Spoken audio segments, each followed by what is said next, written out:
Vamos?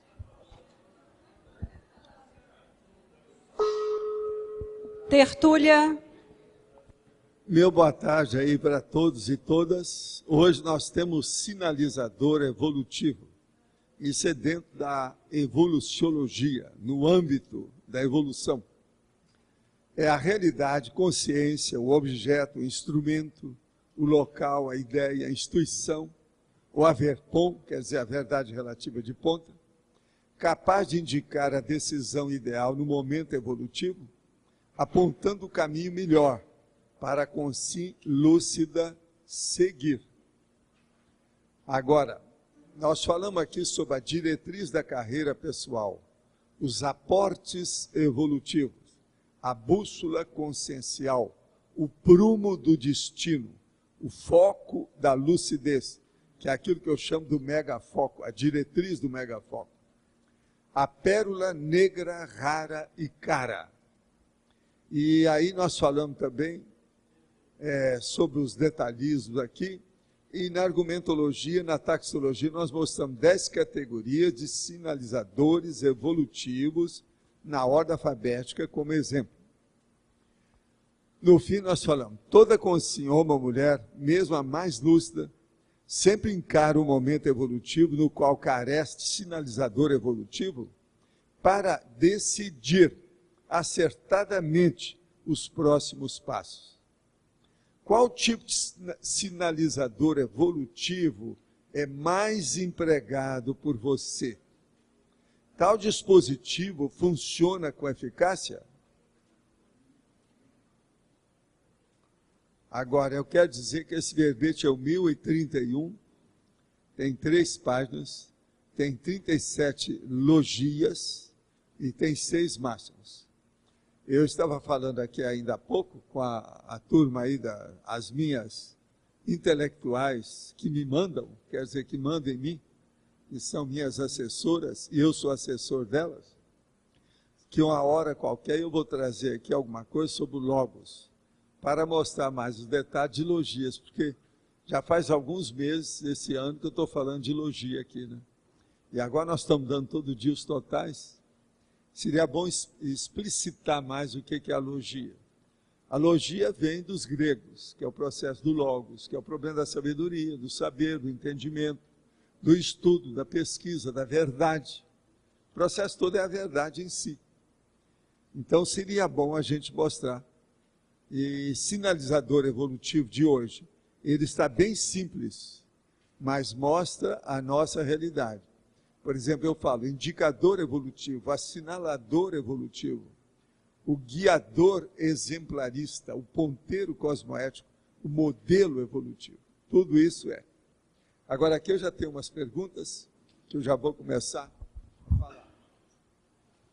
Tenho como precedente, convivi num passado recente com uma pessoa, porém não tive competência para bancar. O espaço físico do convívio é similar à baratosfera? Às vezes, né? Depende de quem escolhe, né? Tem gente que faz aquilo que nós chamamos, que é embaixador e a embaixada da baratosfera. Nós nos amamos, porém tem receio de novamente não bancar. Voltar ao relacionamento é retrocesso ou assistência? Para voltar a morar com ele, teria que deixar minha família, o que acho difícil. Isso. Tá, aí tem que ver por que você acha difícil. A primeira pessoa que você tem que examinar é você. A segunda pessoa são seus familiares, a sua parentela. Em terceiro lugar, é ele. Esse é o melhor caminho que você pode examinar. Precisa de ver o que você quer. Uma coisa, a gente vem nesse mundo, mas a gente não forma dupla evolutiva com o pai, com a mãe, com o irmão, com a tia. A gente forma com outra pessoa fora da família nuclear. Eu acho que nesse ponto aqui é importante falar nisso, né? Outra, comecei o curso CIP, já tenho alguma facilidade de me projetar. E até conhecer esse curso não via muita funcionalidade nesse ato. Pergunto, como posso otimizar a projeção para torná-la mais útil? Gostaria de acessar minhas vidas passadas porque imagino ser útil no processo da minha evolução. Quero saber como posso fazer isso e quais os cuidados a tomar nesse sentido. Olha, seria bom você ler um livrinho meu, que tem 1.200 páginas, que chama Projeciologia. Lá responde tudo que você queira. Aqui não adianta ler só verbete, não. Tem que ver o livro mesmo. Projeciologia é o nome. Outra pergunta. Todos os dias ao despertar eu penso, estou projetada temporariamente numa dimensão mais densa, que é a dimensão intrafísica. Essa atitude é um fixador cosmoético? Tenho notado que a cada dia o intrafísico fica mais parecido com a baratosfera. Isso é outra pessoa, tá, gente? Não é a mesma, não, tá? É como se fosse uma dimensão só. Isso é uma ampliação do parapsiquismo? Não. É uma ampliação do assédio. Uma pessoa, pelo contrário. Hoje mesmo, eu estou fazendo aí um holopensene. Como é que chama? Eu cheguei a falar para vocês? Não dei, não. Mas é o holopensene, hein? Desassediador. Ele é desassediador. Então veja, do jeito que está aqui, o seu holopensene, a sua atmosfera, o seu ambiente é assediador. Então ele está representando a baratosfera por causa disso. É você que cria isso. A responsável é você. Você tem que superar esse processo. Eu, por exemplo, eu não moro, o meu ambiente, o meu holopensene, a minha atmosfera, não é da baratosfera. Eu me sinto muito bem, sou mais tranquilo, posso trabalhar horas e horas. É muito diferente. E, de modo geral, o nosso holopensene aqui não é baratosfera. Agora, eu sei que tem um lava-jato lá na entrada, tem outros jatinhos no meio, e tem aqueles de todo momento aqui. Isso aqui tudo é desassédio permanente, né? O que você falou? Pois é o que nós estamos falando. O senhor comentou em uma tertúlia anterior sobre a importância do velório para as pessoas que ficam. Queria entender melhor sobre esse assunto. Tem evitado estar presente nos mesmos, mesmo com enterros de familiares. Olha, o processo de velório é o seguinte: o ideal é a pessoa pensar o positivo e ser alegre. Todo mundo que começa a ficar triste e chora no velório faz mal para a pessoa que dessomou. Todo mundo que é alegre, que fala e exalta aquela pessoa que dessomou positivamente, ajuda a pessoa.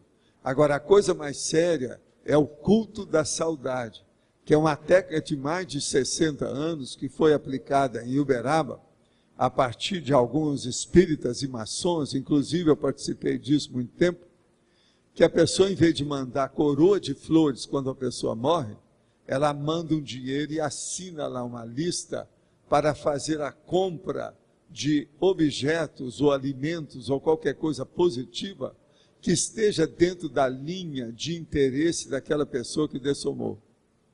Então, por exemplo, ele gostava muito de criança.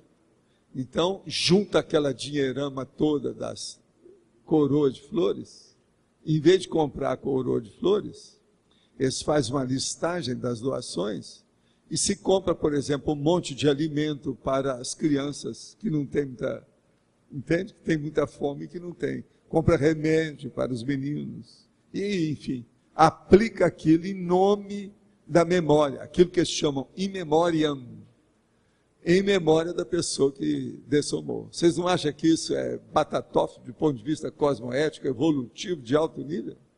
Isso chama culto da saudade. Agora, ó, isso é o mais importante para você entender o que é velório. O mais é ir ao velório e exteriorizar a energia. Se você é pobre em matéria de energia, não deve ir a velório. Só deve ir a velório quem é competente. Quem mexe com energia, para não vir para casa com dor de cabeça, dor de barriga, tossindo, com falta de ar ou qualquer coisa, devido às alterações dos chakras. Algumas vezes tem o famoso frio na barriga. Já tem, de certa forma, identificado que ele está associado a dois itens: ansiedade e meu eu interior, os egos passados. Essa relação tem coerência? Tem. Agora, você só esqueceu de falar uma coisa que eu acho importantíssima, talvez seja a primeira. O nome é pusilanimidade, medorreia. Medo.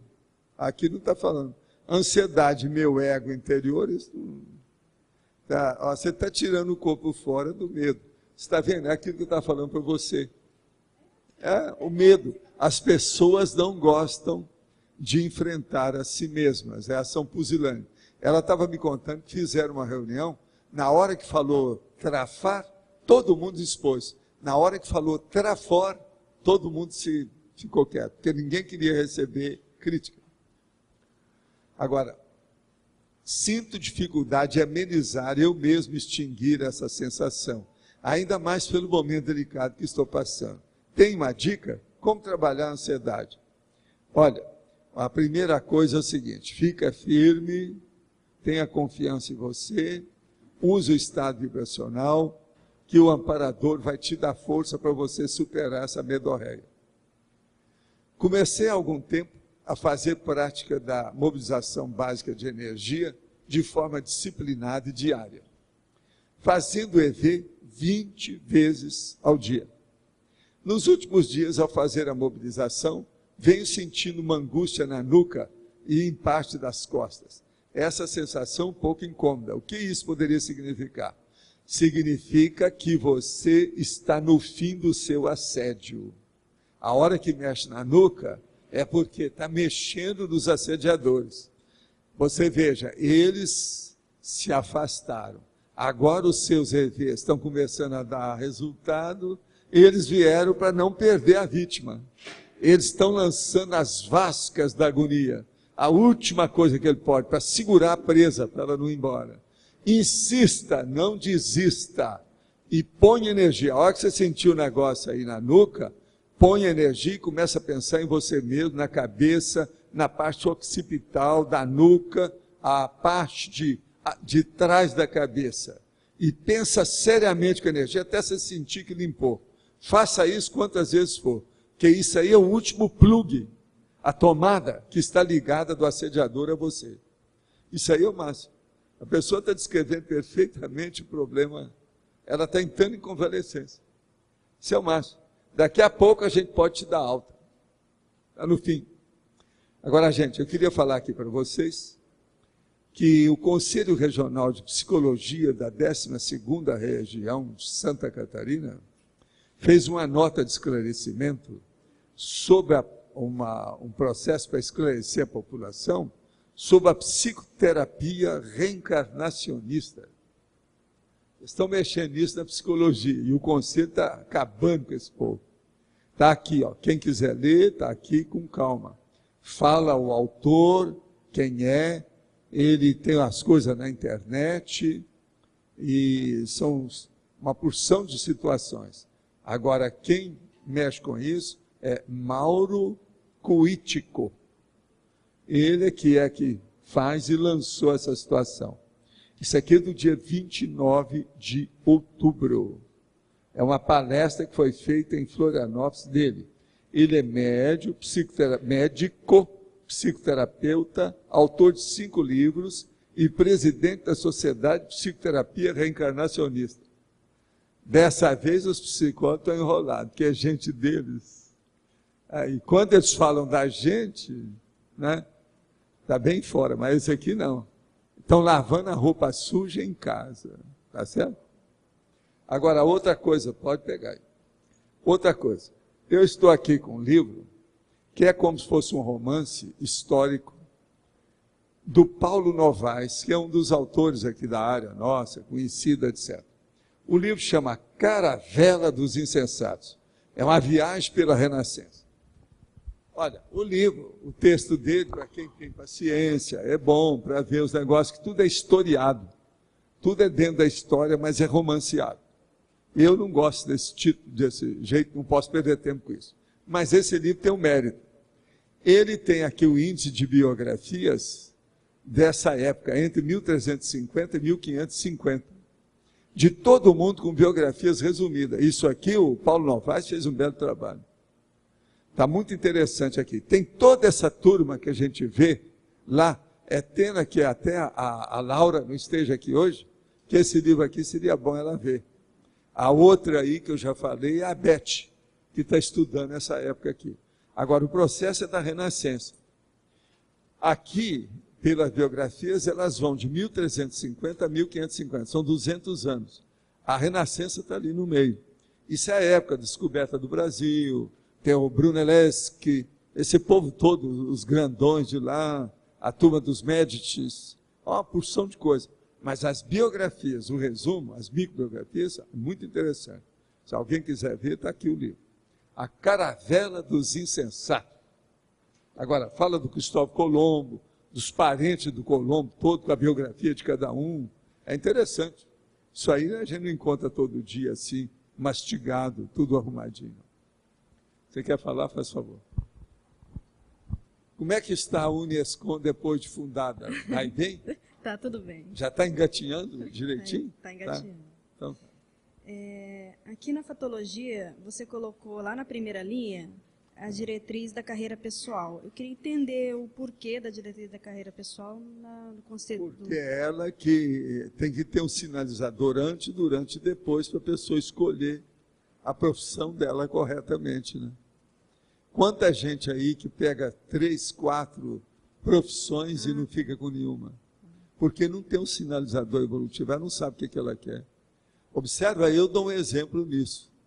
Eu fiz muitos cursos, fiz 2 cursos superiores, mas veja, eu não perdi a diretriz de nada o tempo todo.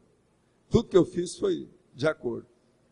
Primeiro, o Brasil não tinha, lá, principalmente no interior, não tinha faculdade de medicina. Eu fiz odontologia porque eu não podia sair de lá, porque eu tinha que sustentar as coisas do meu povo. Eu era o mais velho. Então, esperei. Foi 1, 2 anos só que eu acrescentei ali a mais para fazer medicina. A medicina nossa não inclui a odontologia, ela é separada. Eu estudei mais do que o americano estuda. Eu estudei odontologia e depois estudei medicina. Você está entendendo?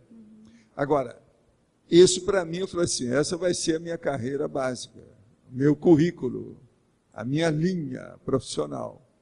Porque eu quero estudar é a personalidade, é a consciência. E a medicina é a melhor coisa que tem por aí para isso. Sem medicina não adianta nada. Se eu for estudar só psicologia, eu não estudo a filosofia ou a fisiologia como precisa das funções. Então eu tinha que estudar tudo para ver a coisa como é que era. Agora, quando eu fui estudar fora, eu estava continuando a estudar a consciência. O curso que eu fiz no Japão, em Hollywood, na Europa, nos Estados Unidos, tudo foi de acordo. Agora, quando uma das características que a gente pode ver é os traços, a facilidade, a habilidade para você, né, escolher, né?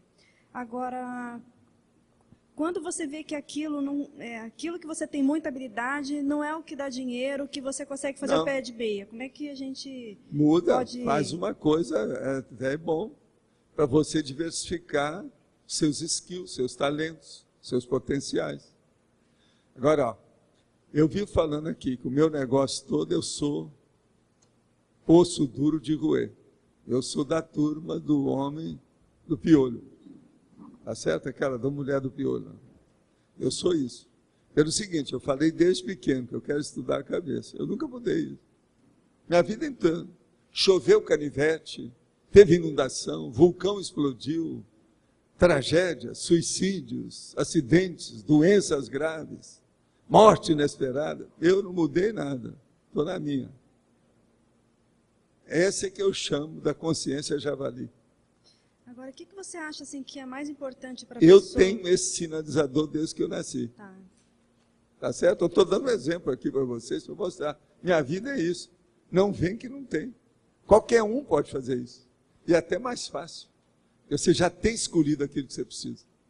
Mas como é que você diz? Não, eu queria a questão assim, do que é necessário de traço para a gente desenvolver, para ter o senso de empreendedorismo, por exemplo. Eu não tenho isso. Eu não sei como é que eu faço isso. Aí você tem que começar na estaca zero, você tem que começar a estudar, se dedicar ao processo, enfim, fazer toda a jornada, a trajetória do trabalho, da carreira. Isso é a carreira, né? Carreira profissional. Tem que chegar lá. Agora, o problema todo sério não é isso, não. É preciso ver o que você está fazendo hoje. O empreendedorismo seria muito importante, aí é outra coisa. Entendi. Tem que ver o que você está fazendo. Hoje não é o que dá dinheiro. Então... Eu, por exemplo, você já pensou? É uma beleza se eu for me dedicar à música, Mas isso é moavidismo, isso é doutrifamento. Dedicar à arte, fazer coisas superficiais, coisa que me agrada. Quer dizer, eu não vim aqui para colocar o hobby, o prazer, a diversão, o divertimento em primeiro lugar. Não, mas não faço isso. Pois é, eu sei. Mas isso é a nossa orientação. Então você tem que fazer aquilo que vai ajudar o desempenho da sua ProEx, a execução da sua programação. Olha o que é. Tá certo? Tá bom. Aqui nós temos outra pergunta. Com relação ao sinalizador evolutivo, muitas vezes acontece o caminho certo, com dúvidas erradas, ou o caminho errado, com dúvidas certas. Como ter e trabalhar melhor os sinalizadores? É escolher um caso e meter a cara, para aprender. Se errar, até é bom, porque vai aprender a acertar depois. Mas tem que ir. Se a pessoa ficar, estou em dúvida. Eu conheci gente que está em dúvida há mais de 40 anos. Perdeu a vida. Faço TENEPS há 1 ano e meio, no horário das 6 às 7 da manhã. E desde junho desse ano, depois que me separei, sinto diferença na assistência durante a TENEPS. Estou sentindo mais sono e dificuldade de mobilizar as energias. Como saber se estou realmente fazendo TENEPS? Como qualificar a condição de assistido versus assistente? Outra dúvida é que, em relação à caixinha dos pedidos, como saber o tempo de retirar aquela pessoa da assistência? Olha, de 6 em 6 meses você dá um balanço em tudo e queima tudo. Agora, aqueles que for mais recentes, você deixa. Olha a inspiração que você vai ter do amparador. Agora, esse caso aí, você tem que ver a sua separação. Toda pessoa que se separa cria problema de todos os aspectos. E o principal deles é o problema emocional. A emoção está pegando a sua TENEPS. Coloca a TENEPS de um lado e faz o cotejo com as suas emoções. E depois faz o cotejo com a condição da sua separação. Olha o que é que você já ajustou depois da separação. Já arranjou uma dupla? Já mudou a situação? Entrou no outro patamar? O que há? É isso que tem que ver. O problema aí que você falou, você não explicou. É a separação. Será que uma palavra pode ter sido o meu sinalizador evolutivo? Sim, às vezes uma palavra só indica um destino para a pessoa. Ou, por exemplo, nós estamos aqui, aí uma pessoa grita lá uma palavra só. Qual que é a palavra? Fogo! Acabou, ó, o destino. Às vezes o outro pisa em cima do outro e mata. Pronto, olha o destino. Será que uma palavra, então, pode ter sido meu sinalizador evolutivo? Sim.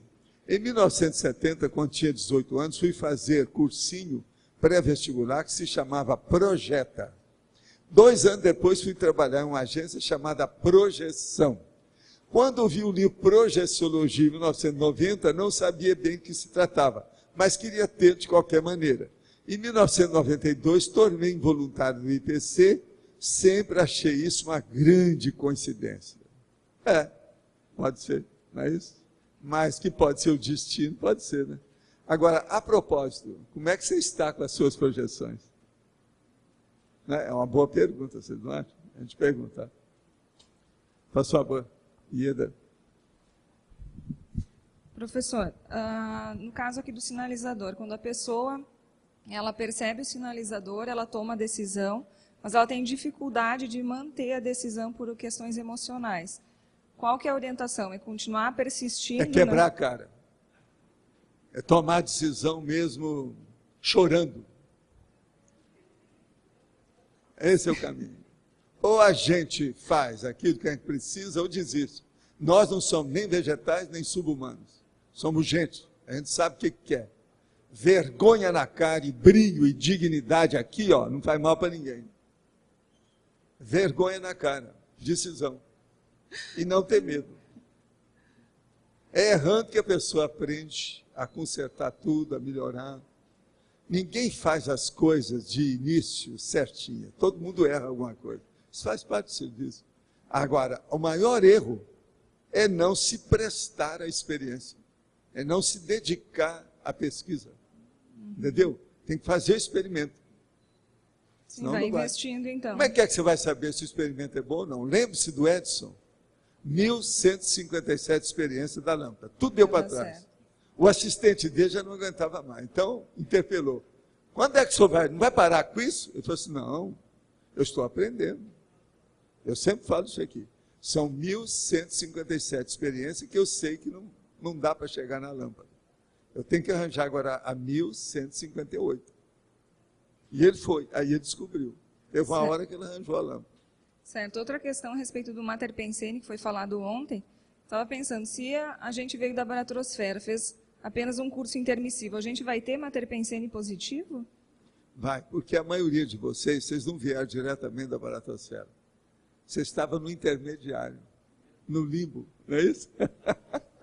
Nesse limbo, então, a gente vai conseguir ter um Mater Pensene positivo em função disso? Vamos falar a verdade. Para chegar no curso intermissivo, do jeito que foram esses primeiros, a pessoa sair diretamente da baratrosfera, se ela estava lá muito tempo como internada, não dá para fazer o curso. Então vamos entender. Todos nós já passamos na baratosfera, mas não quer dizer que isso foi um pré-requisito para fazer o curso permissivo. Vamos entender isso aí. A turma aí exagera um pouco na situação, não é bem assim. Eu tenho aqui anjos e anjas, está entendendo? Aí, ela tem até cara de anjo, não tem? Cada um faz o que pode. Tá certo. Tá Tchau, certo? obrigada.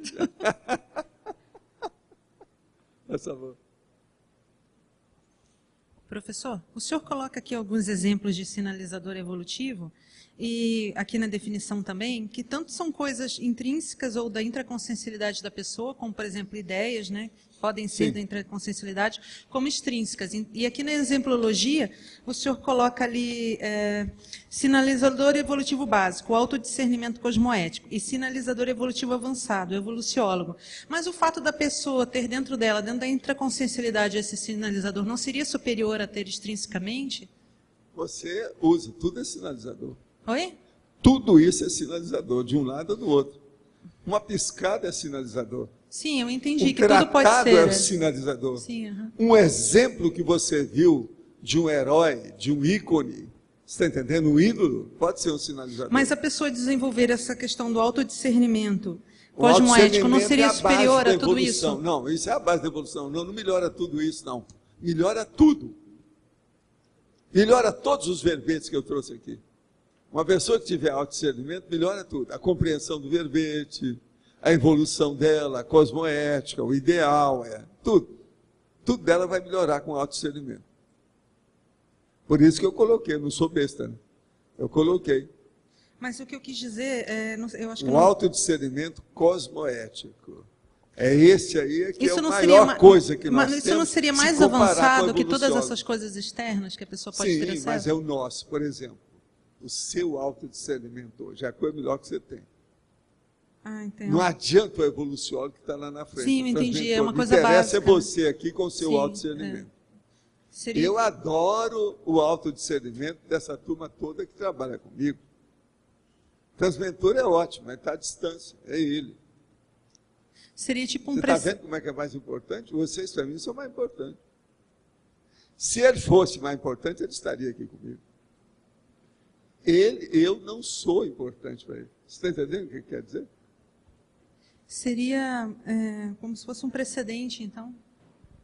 Até um certo ponto. É uma característica, é um potencial, é um talento, é um dom. É a potencialidade da pessoa. É um poder maior que se levanta na evolução dela. Agora, o sinalizador, vocês estão começando a entender que o negócio é importante? Agora, é o ponteiro consciencial. É a bússola da sua consciência. É isso que eu ia perguntar. Agora, se é o ponteiro de da bússola daí. é que interessa. Seria... Agora, precisa ver se ele funciona, se a bússola está funcionando. Senão o ponteiro não está funcionando, né, claro. É isso Não que eu ia adianta. perguntar. Até certo ponto seria a bússola, né? Nessa... Ah, então tá. Obrigada. Tá certo? Agora, gente, o que mais quer que vocês tenham aí sobre o assunto? Faz favor, Eliel. Na fatologia, o senhor colocou o foco da lucidez. Para mim é um sinalizador evolutivo. Como se manter nesse foco de lucidez?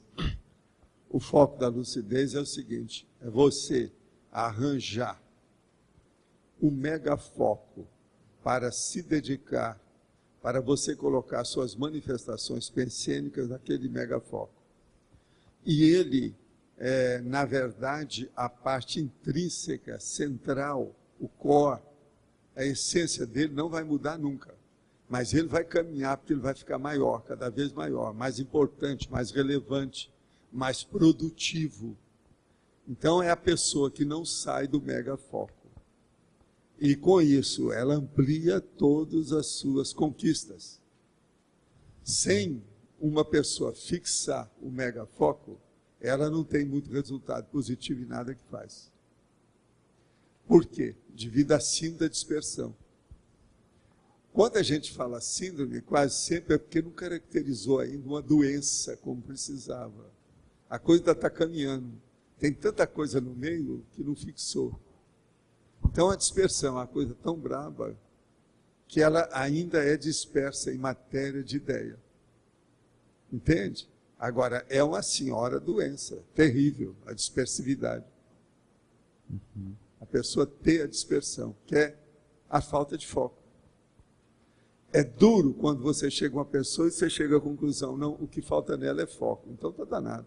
Ela não tem megafoco. Então ela está em todas e não está em nada. Ela faz um monte de coisa, mas está escrevendo na água. Lá no fim ela está cuspindo para cima. O rendimento dela, com todos os potenciais que ela tem, não chega a 10%, às vezes nem 20%. Assim, eu entendo. O que eu sinto assim, mais dificuldade é a questão de levar as coisas direito. E isso exige foco.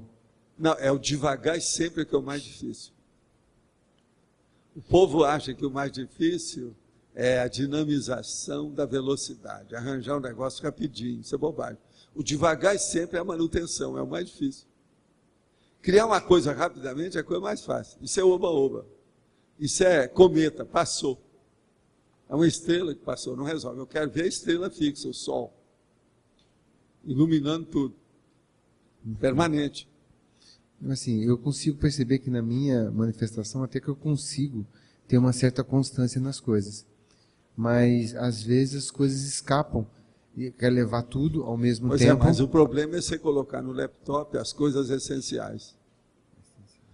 Eliel, eu quero falar uma coisa para você que serve para todo mundo aqui. Uma coisa muito séria que eu uso para mim. Mas eu evito de falar. Hoje eu acho que vocês já estão maduros para ouvir. Nunca admita que você está 100% organizado. Não está.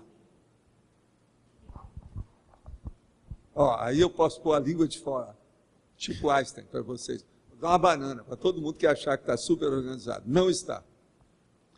Todos nós ainda temos nuances, detalhes, pormenores, minúcias, às vezes muito relevantes, para serem organizadas e acertar o passo disso, que nós ainda não acertamos. Outra coisa, pior ainda. Isso aí estou falando hoje, abrindo o jogo consciência para consciência. Quando eu falo consciência para consciência, quer dizer, todo mundo está dessomado. Nós estamos falando como se estivesse no curso intermissivo. Então vou falar outro. O mais importante na nossa vida é fazer essa, vamos dizer, essa trajetória, esse itinerário, esse roteiro, seguir essa rota, sem sair da diretriz básica. Agora, se nós não olharmos os detalhes, nós vamos para o acostamento. Por isso que eu falo muito em exaustividade e detalhismo. E outra coisa, eu divido isso também que eu falo na circularidade, aquele negócio de ser ir e tornar a voltar. Ir e tornar a voltar, porque não tem jeito. Esse é o motivo, por exemplo, passado. Passado é uma besteira, porque você não muda nada que já passou. Mas ele é importantíssimo, ele deixa de ser besteira a partir do momento que ele evita você errar de novo aquilo que você errou antes. Então veja, olha o detalhe. Olha a organização, como é que precisa. Só nós vamos ter uma organização profissional, Brastemp, de alto nível, o dia que a gente for evoluciólogo, por exemplo, a coisa aí vai ser diferente. que a nossa cosvisão vai ser maior, esses detalhes que nos embaraçam, que faz a gente tropeçar nas próprias pernas, eles não vão existir mais. De modo que isso é que é o fim da história toda. Sem detalhismo, nós não chegamos na evolução. A evolução que eu estou falando, é evoluciólogo. É necessário isso, não tem outra saída. Agora, ó, procure especificar os detalhes daquilo que você encontra. Principalmente aqueles que você assimilou recentemente. Olha os detalhes. Por isso que eu acho insubstituível o processo de registro. O laptop. Mostra lá uma palavra que foi. Não, essa é nova para mim, é muito importante. Preciso de ver onde é que você vai colocar essa palavra. Entende? Entendi. Outra coisa, o que ela significa? Essa significação você já vivencia? O negócio não é de brincar, não. É sério. Tá certo?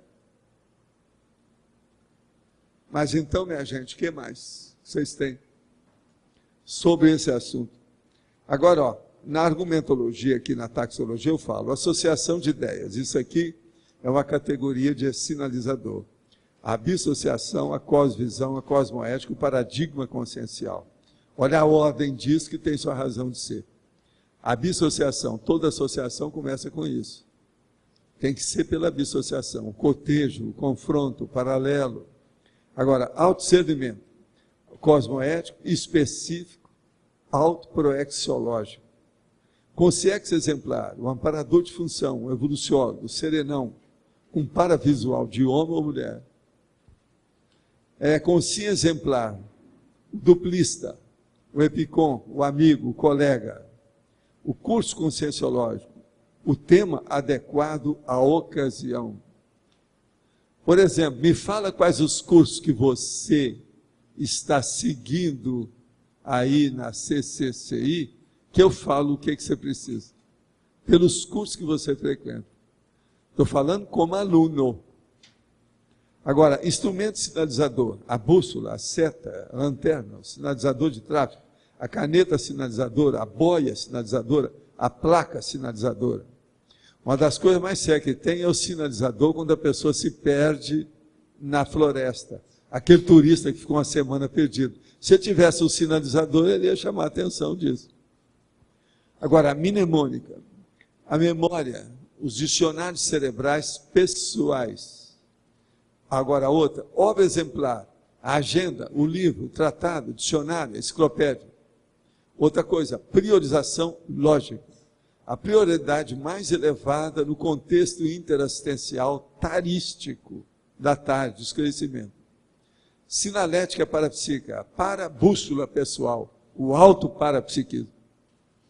Mas então, Dom Cláudio. Professor, boa tarde. O professor não colocou a bússola cosmoética, nem pessoa seta, não são sugestões oportunas? A bússola, eu já escrevi muito sobre isso, né? Mas na fatologia... E também o ponteiro caberia, também. Né? A fatologia... Aí você vê lá... Pessoa seta. Sabe, a nossa Minerva ali, ela dá o toque final. Professor Ela Rosa. é representante da deusa Minerva. Falou?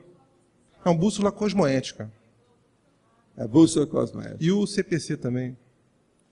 Professor, qual o critério do senhor quando coloca evoluciologia? A gente poderia botar essa especialidade Sim. em cosmoeticologia, parapercepciologia, discernimentologia. Sei, mas o sinalizador evolutivo já está falando, é evolução, é evoluciologia.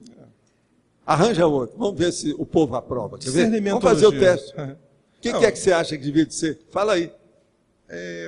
Parapercepciologia ou cosmoeticologia. Cosmoeticologia, sinalizador evolutivo, o que vocês acham? Não é mais evoluciologia? Essa você não ganhou. Outra? Não, eu estou querendo Arranja saber o outra. critério. Seu...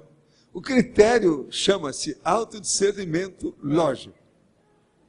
Porque tudo pode É ser o que eu procuro evoluciologia. fazer com as minhas coisas. O que vocês acham? Alguém aí quer mudar? Ô, Antônio, você que é o nosso, né, o homem, né, da barba, etc. Tal. O que você acha? Evoluciologia não está bem dentro da situação? Tá difícil. Proexologia podia ser, né, eu acho. Agora, seria bom a gente ver se isso que você está falando já tem aqui. Eu vou ler para você.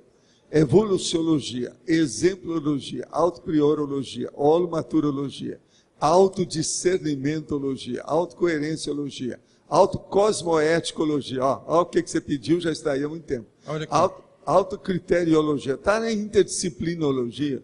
Você esquece disso. Escuta. É muito toda complexo. aqui, toda, vamos dizer, especialidade do verbete é a primeira linha, é o primeiro tema da interdisciplinologia. Isso é regra. Você ainda não estudou os verbetes. Tô aprendendo. Você tem que fazer associações das sessões. Você ainda não fez. Precisa de fazer. Eu já falei disso aqui muitas vezes. Uma hora precisa de falar. Por exemplo, a sessão, então, veja bem, da especialidade de baixo do tema, do título do verbete, é essa da interdisciplinologia. Tá. Agora, por exemplo, a exemplologia tem relação direta da neologia. A neologia depende dela. Outra coisa que tem relação, quase sempre, não é sempre, a frase enfática tem relação com a questionologia. Tá certo? E por aí vai, tem uma série de interações. Por exemplo, uma delas, agora vamos falar geral, para um monte de temas. Binomiologia, interaciologia, você está entendendo? Quase sempre tem sua relação. Essa aqui, por exemplo, não tem muita coisa. Nem tem. Mas você olha, crescendologia, interaciologia, que são dependentes da binomiologia. E assim tem um monte. Tá, aí eu estou começando a entender os seus critérios. Né? Pois é. Agora, ó, Tudo lógico. se você começar a entender o critério, você não vai largar a enciclopédia dia nenhum. Porque tudo você vai querer seguir o que está escrito lá. Você está entendendo? Porque está marcando tudo que você tem na sua vida, tudo que você precisa. Agora, a hora que inteirar 2.000 verbetes, isso vai ficar mais ou menos maduro. Por enquanto, vocês estão começando a descobrir. Agora, Cláudio, a coisa mais importante é o seguinte, a nuance. Sabe, a sutileza. Que é que eu uso isso na circularidade. Que eu chamo também de aproximações simples. Pega, por exemplo, esses verbetes que se repetem do ponto de vista de temas. Então, por exemplo, pega antagonismo e vê tudo que se repete. E você faz uma crítica. Você pega aqui, só de antagonismo tem uns 10. Então você pega e vai ver, deve ter algum que é igual ao outro. Sai por essa hipótese para fazer o experimento. E desanca contexto. Vamos ver se você acha algum. Entendi. Aí você vai esclarecer do Cláudio. A coisa vai ampliar muito mais. Então você vai ver que tem aquele verbete que chegou perto, mas é o next door, é o contíguo, é parede e meia. Está juntinho, mas não é a mesma coisa. É outra peça da casa. Entendeu? É isso que eu desejaria mostrar. Agora, para isso, nós precisamos de ter 50.000 verbetes. Eu estou pegando aqueles que são mais sérios, porque eles indicam outros. Essa enciclopédia, isso não tem fim. Agora, o ideal seria igual, que eu já falei aqui, igual o conscienciograma. Umas 50.000 falando da história toda. Você está começando a entender? Agora, ó, o que eu quero é o seguinte, agora, eles já estão lançando aí o DVD, tá certo? Com esse DVD, você pode ver o Find. Então, eu vou pedir a vocês para fazer revisões para mim. Tem muita palavra que ainda está faltando letra, tem uma opção de coisa, porque isso aí está em andamento. Ele ainda não está pronto. O texto não está pronto. Então, vê se vocês me ajudam, porque agora vocês têm o Find, vocês vão olhar muita coisa. Anota tudo que você vê que está faltando, que depois eu faço a revisão. Eu agradeço vocês isso. E é bom também para você prestar atenção em detalhes. Mais pergunta, vamos lá. Outra coisa séria. Tudo quanto é errinho grosso, não é para ter. Se tem erro grosso, é porque escapou alguma coisa. Não pode ter. Você está entendendo como é que é? Erro fino tem, porque eu não sou serenão. Tá certo? Mas erro grosso a gente não permite. Você sabe o que é o erro grosso que eu estou chamando? Aquele que não pode ter. Absurdo, é. É um absurdo, não dá. Esse, se vocês acharem, vocês vêm com um bastão, pode bater na careca, que eu vou merecer. Né? Mas fala. Na tecnologia, Sim. O professor poderia falar um pouco mais sobre a técnica de decisão evolutiva? A técnica da decisão evolutiva. Por exemplo, como é? Você vai ter aí, você está num dilema, apareceu um conflito, ou você está enfrentando um impasse. É uma encruzilhada. Alguma coisa que vai mudar na sua vida para valer. Como é que você vai decidir isso? Agora, arranja o que é para a gente fazer. Vamos supor, é uma separação. Vamos supor, é uma mudança de domicílio. Vamos supor, é a saída de casa da família nuclear. São esses casos que a psicologia acha que tem algumas dezenas que são básicos na existência da pessoa. Como a pessoa decide isso? A primeira coisa, ela vai pôr os prós e os contras. Fazer uma tabela das duas colunas, de prós e contras. Agora, logo em seguida, ela colocar ego e os outros. O que ela está vendo? Só o ego dela, o que ela está vendo os outros? Porque ninguém vive sozinho. Você não chegou aqui sozinho, você chegou sozinho do ponto de vista da consciência. Mas você precisou do pai, da mãe, etc. Então é necessário ver o ego com as outras pessoas por causa da interassistencialidade. Outro item seria a multidimensionalidade e a interfiscalidade. E por aí vai. Agora tem um monte, mas esses dois que eu falei, eles são inafastáveis, inevitáveis e substituíveis. Inarredáveis. Eu estava analisando que a análise da rotina pessoal da pessoa, a rotina das GESCONs, a análise das companhias, a análise dos rastros, a análise da forma de expressão, a análise do conteúdo, tudo isso é sinalizador. Né? Sobre a rotina Mas especificamente. são sinalizadores pequenos. Uma coisa é você ter uma vela. Outra coisa, que é mais ou menos igual a vela, é você acender um fósforo. Agora, outra coisa é você ter um farolzão enorme, iluminando tudo. Outra coisa maior ainda é o sol, durante o dia. Então, os sinalizadores, eles têm potência, eles têm gradiente, eles têm valores, eles têm grandezas. Vamos entender a grandeza do sinalizador. Agora, eu te pergunto, os sinalizadores da conscienciologia, eles estão em qual pé de grandeza? Se você for olhar, não é por causa da conscienciologia, mas por causa da consciência, eles são dos primeiros, de primeira grandeza. Prioritária. São prioritários evolutivamente, vida cosmoética. Você não tem jeito. Agora, eu vi isso menino. Falei assim, não, o que eu vou trabalhar é mais importante que isso. Chegou o cara para mim e falou assim, mas Valdo, você podia fazer aqui uma plantação na fazenda, umas coisas. Eu falei, não, o que eu vou mexer é superior à fazenda. O outro chegou para mim e falou assim, vem cá, ali tem uma sorveteria, você não quer participar da gente para criar uma sorveteria? Não, o que eu vou fazer é superior à sorveteria. E por aí vai. Muitas ofereceram um monte de condições para mim, eu recusei tudo.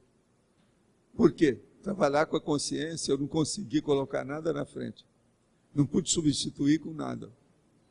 Agora, ó, cedo ou tarde, todo mundo vai ter que caminhar para isso aqui.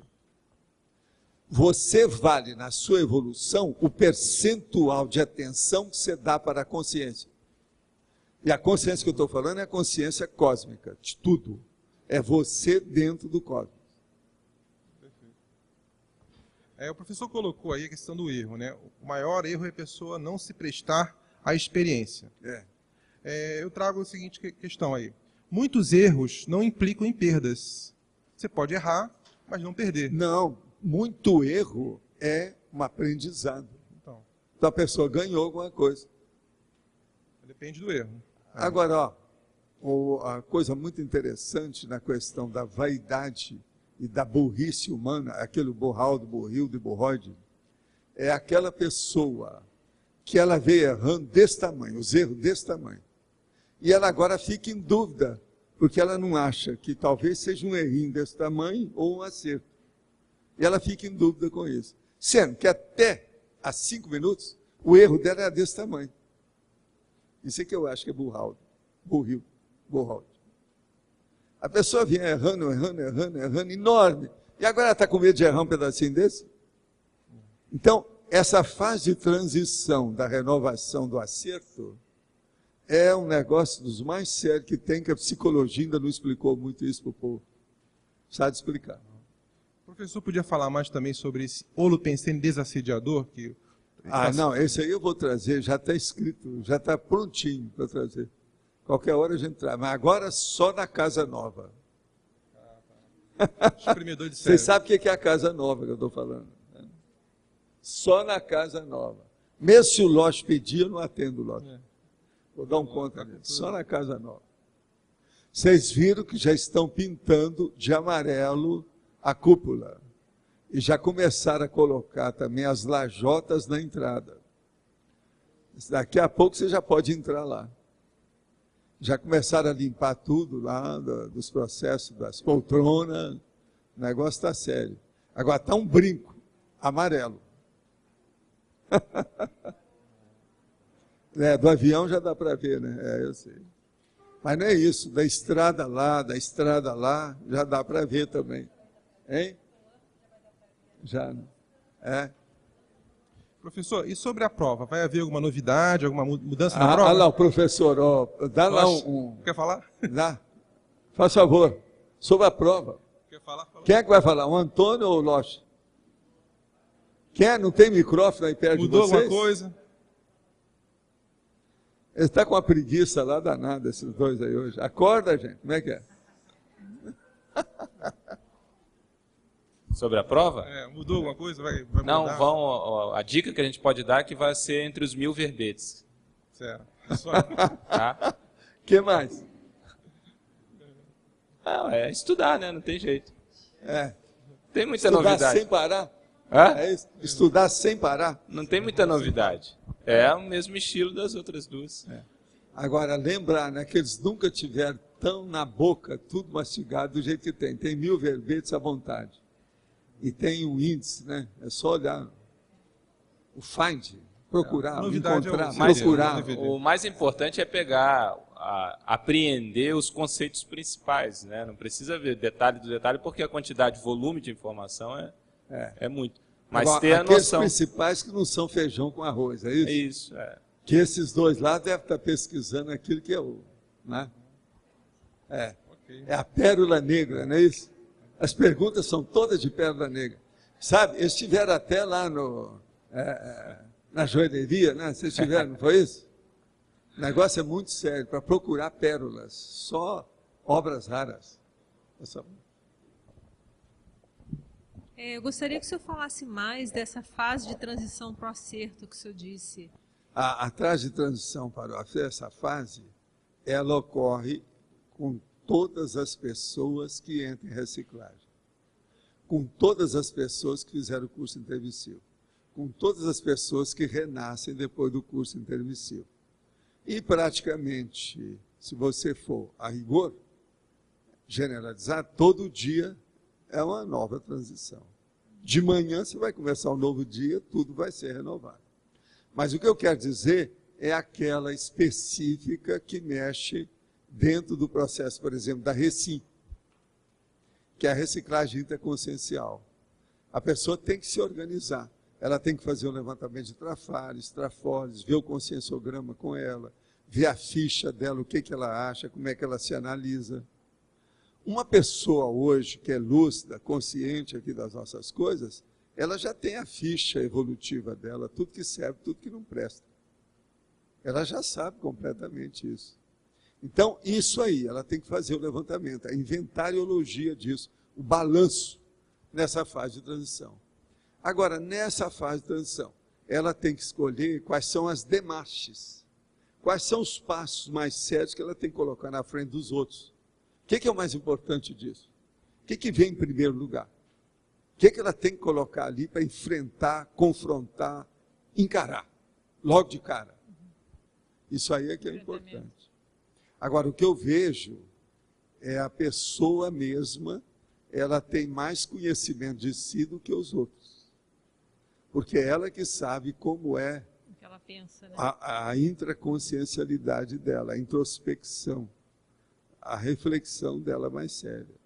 É baseada em quê? Por exemplo, eu não sei se vocês já notaram, os romances, os dramas do cinema, os filmes, as películas cinematográficas, quando tem um drama muito grande, quase sempre é alguma coisa que está escondido. Observe. Quase sempre é o segredo, é aquilo que não revelou.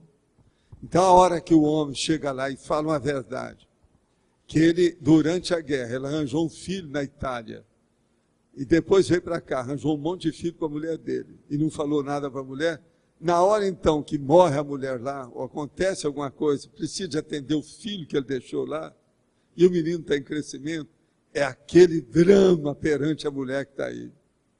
Entendendo? Isso é o processo da reciclagem que a gente tem que prever. Então, essa fase de transição, é preciso de tirar todas as coisas que estão no fundo da arca.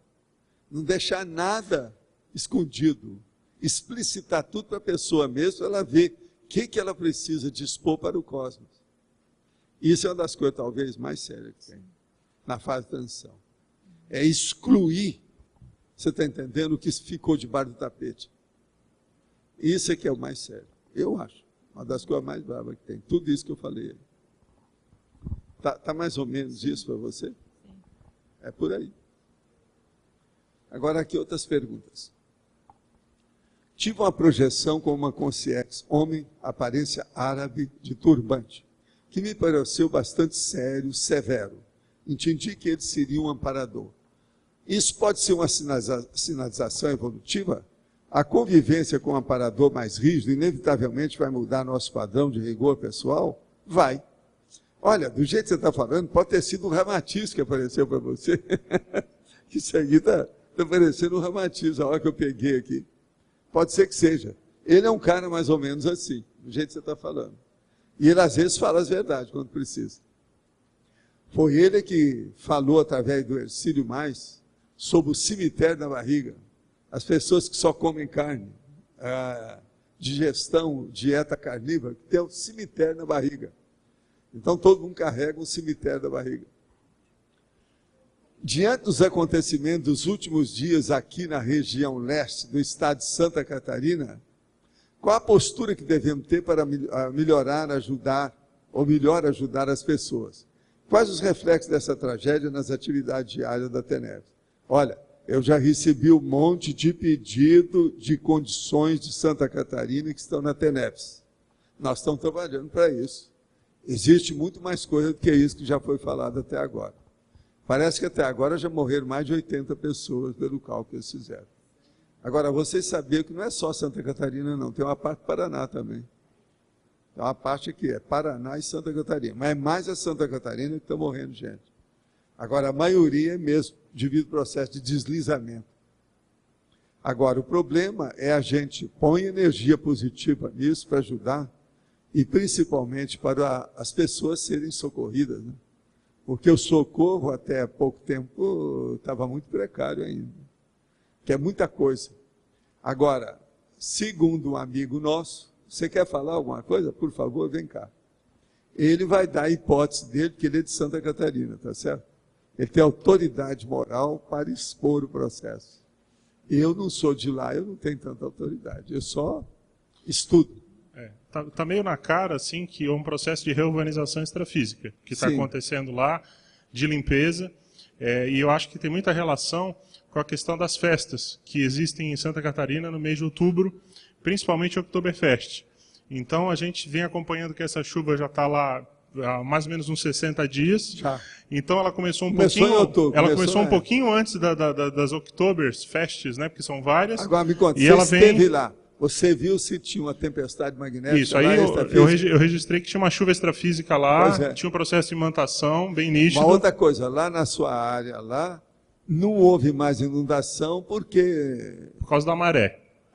Felizmente a maré estava baixa, então não deu estrago tão grande na região de Palhoça. Área dele. Mas agora, ó, até que ponto que tudo isso que ele está falando tem sua razão de ser? Pode ser. Pensem bem, ponderem bem. Aí é um processo de ética e, no caso, Grupo Karma, etc. Agora, é muito sintomático que a região mais afetada é exatamente a região de Blumenau, que é onde tem a maior quantidade dessas festas. Então, é uma hipótese a ser pensada, séria, né? Vocês estão entendendo isso?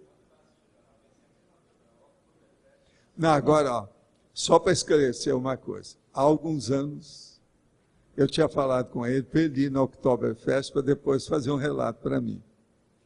Agora, a hora que ele voltou, eu falei assim, eu agora te pago tanto para você voltar lá. Eu falei assim, nem pagando eu não volto. Isso é ele. Faz alguns anos, você lembra que você falou isso? Agora, por quê?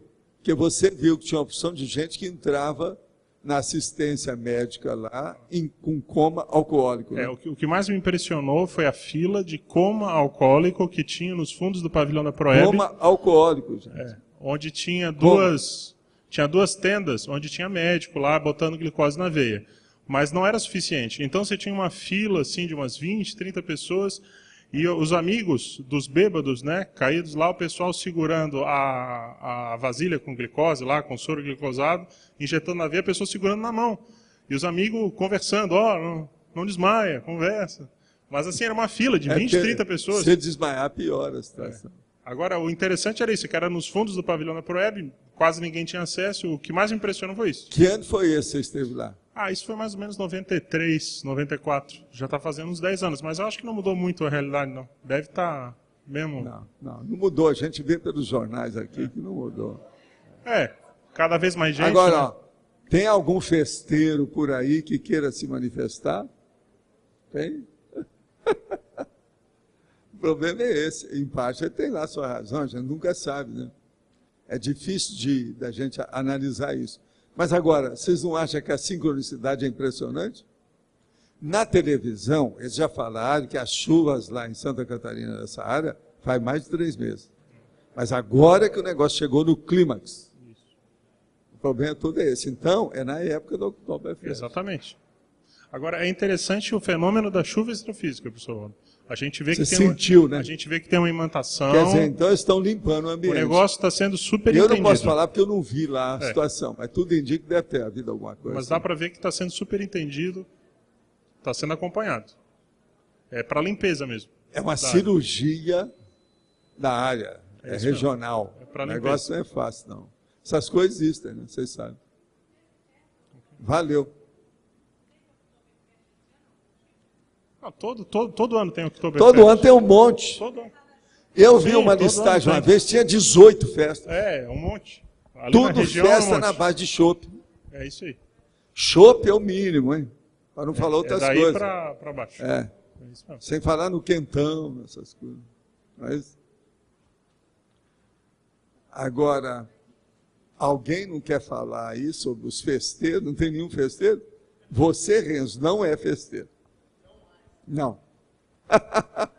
Tá vendo lá? Ele reconhece, tá vendo?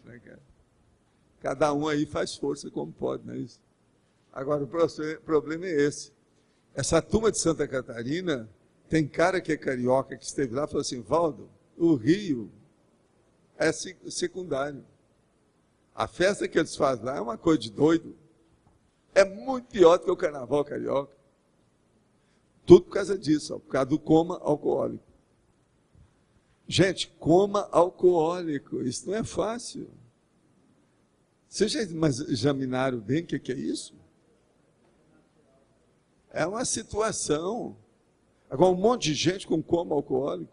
Quer dizer, o teor de álcool na torrente circulatória ultrapassou tudo que pode, a pessoa entrou em coma. Pensa bem. Ela pode morrer, isso é um perigo. E olha, são dezenas de pessoas, ele mesmo viu, todo mundo que vai lá vê isso. Uma outra coisa, lá era assim, o cara vai chegando de ônibus, coloca a cara fora do ônibus e joga um chope na cara dele. Você está entendendo? Então, é a Pinguçolândia. Mas pode falar, por favor.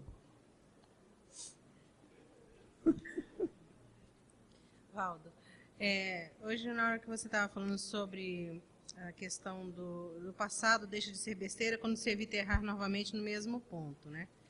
E eu estava, hoje de manhã, voltei de não sei se de um sonho, de um pesadelo, se eu estava no limbo, onde é que eu estava, E aí eu fiquei na dúvida se era eu ou se era outra consciência. De toda forma, eu tive a nítida sensação da perda de massa encefálica e, por isso, uma série de lapsos.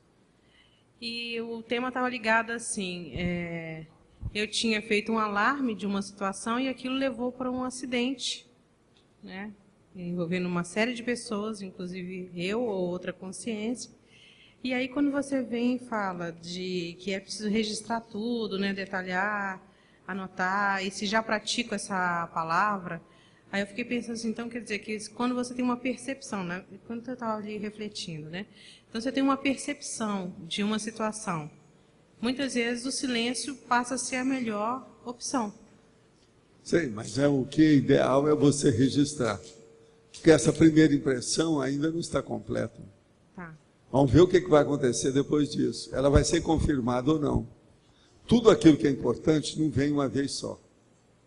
Ela é, vamos dizer, reiterada. Recorrente, então. Então a vem técnica a da confirmação. circularidade também vai acontecer nessa questão do extrafísico, mostrando de várias formas, ou repetindo a forma, para se confirmar? O ideal é anotar. Tá. Então, olha, eu desmaio na tertúlia várias vezes, né? Eu estou aqui lúcida e tal, de repente eu apago. Eu sei. E é muito desagradável, porque eu falo assim, puxa vida, eu não, nem mas sempre você já consigo avisa, vir. qualquer coisa põe um aviso. Estou trabalhando. Essa aqui é a técnica da máquina. Estou fazendo assistência. Não, pode chamar, eu não ligo, pode Do chamar à not disturb. vontade, só não pode sacudir, né? Então, isso também acontece várias vezes quando eu estou conversando, ou quando eu estou numa aula, em várias situações, Agora, as mais constrangedoras possíveis. Qualquer né? coisa você fala com a pessoa que você esteve trabalhando muito, com papoula, estava plantando papoula, mexendo com a opção de coisa, então o que deu isso? Papoula. 10-0, Valdo, obrigada. Fui.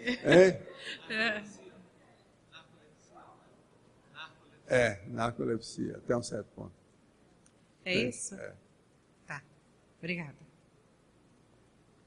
Mas é preciso examinar, cada caso é um caso, tem que ver. Por favor. Professor, eu queria entender mais nessa questão do sinalizador. Como que se dá o processo da pessoa, no momento decisivo, encontrar, de alguma forma, aquele sinalizador? O movimento dela, claro que ela tem que ter capacidade de organização de identificar. Mas, por exemplo... Se a pessoa está interessada em renovação, inovação, melhoria, reciclagem, ela sabe o que é que ela precisa. Se ela está interessada, ela insiste, ela chega, ela vai identificar perfeitamente o que ela precisa. Tá. E aqui na questionologia o senhor coloca qual tipo de sinalizador é mais empregado, tal dispositivo funciona como eficácia. Como que se daria essa qualificação dos sinalizadores? Assim? Qual que seria... Por exemplo, existiria isso? Vamos examinar você.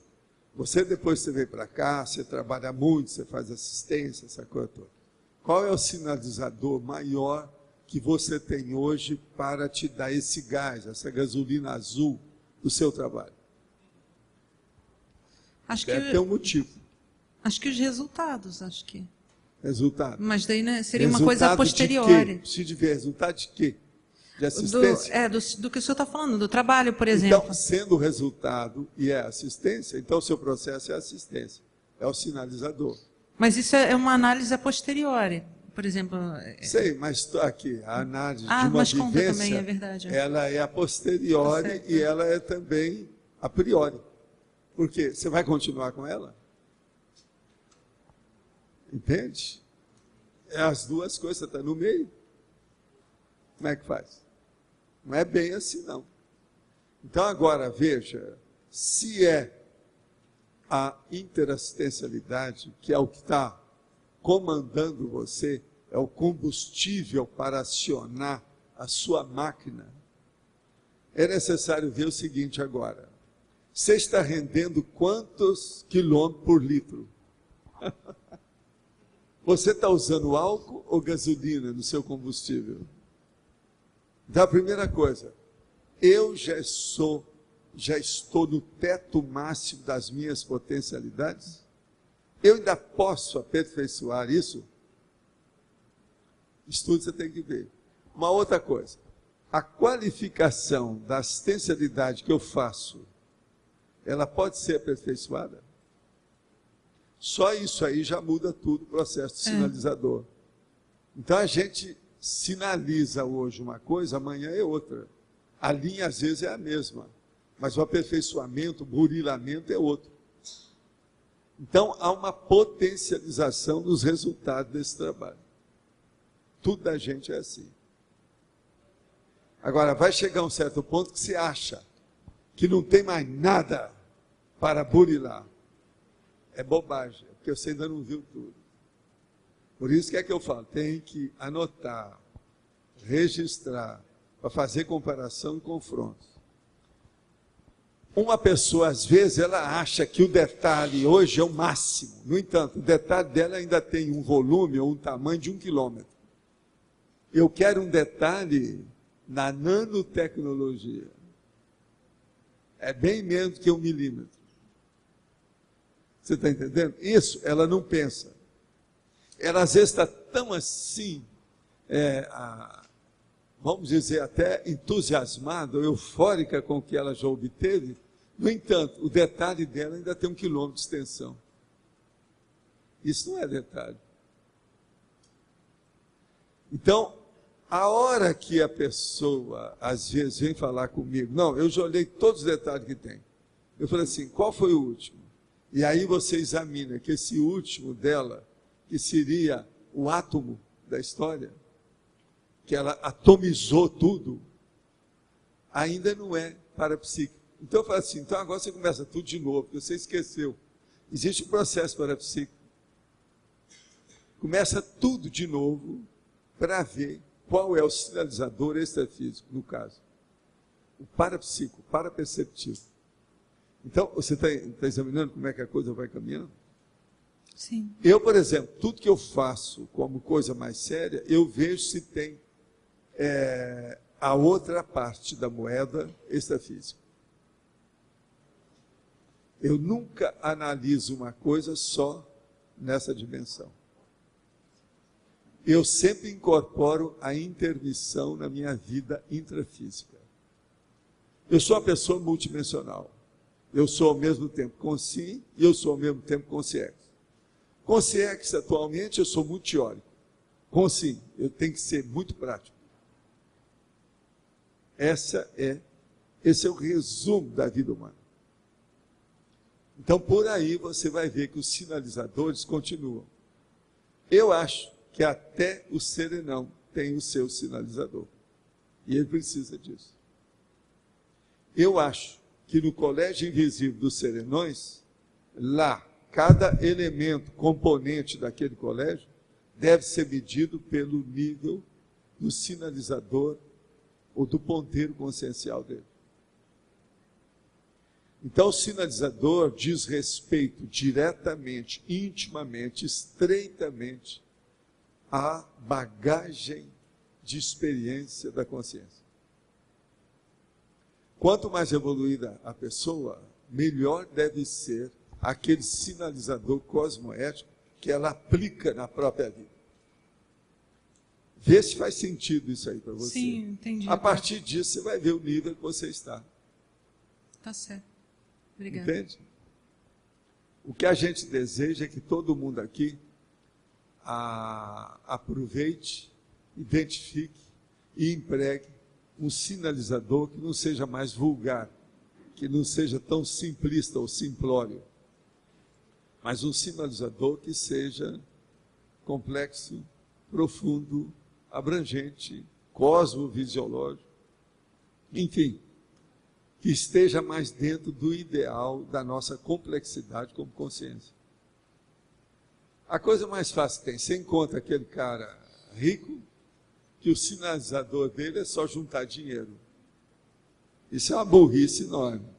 Ele, às vezes, está sendo menos inteligente que o cara que trabalha para ele, que não tem tostão nenhum. Por quê? A prioridade dele está errada. Gente, presta atenção. uma pessoa, só por ela, se ele tem $1 bilhão, para que ele precisa de mais? Como é que é isso? Você vai falar, não, ele é preso, tem os empregos dos outros, tem isso é outra coisa. Esses caras geralmente não pensam assim. Eles pensam para aumentar a fortuna pessoal. Então nós temos que ponderar isso aí. Faz favor. Professor, a gente acompanha a sua história e percebe que desafios, o senhor sempre enfrentou desafios e esses foram, talvez, sinalizadores, né? Estudar em Uberaba e daí por diante. Como é que a gente pode entender quando que o desafio está chamando a gente para subir de patamar evolutivo, seja um novo local? É a hora que aparece aquele espaço aberto na sua frente, o caminho fica livre, e é um caminho que permite aquele sonho que você tinha. Se aquilo está de acordo com o plano que você já tinha arquitetado, o caminho é por aí. Agora, lembrando que nenhum caminho se abre escancarado para todo mundo. Isso não é assim. Vai abrir não é uma porta estreita, é uma fímbria, é uma fresta. Aquilo é pouco a pouco, até você ir lá e pelo seu livre-arbítrio você acabar com o determinismo e abrir as portas. Entende? Então, o caso é esse. Às vezes, é justamente só abrir uma fresta.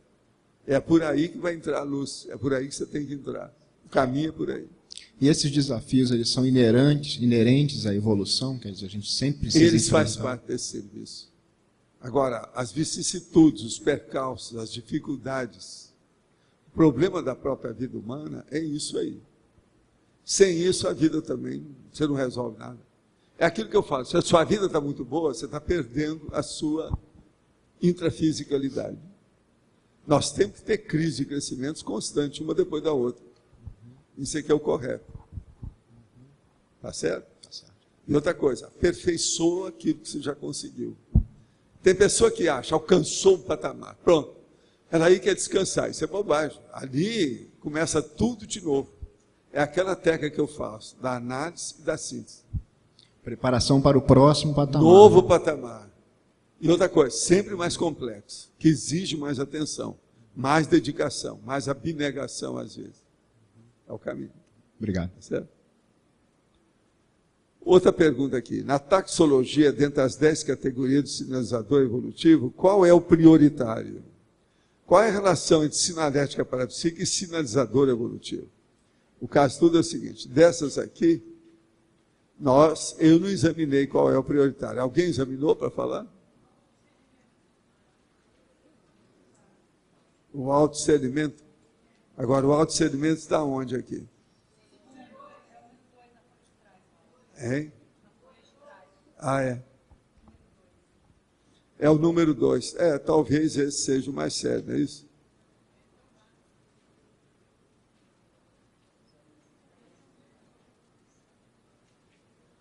Agora, e o segundo, qual seria?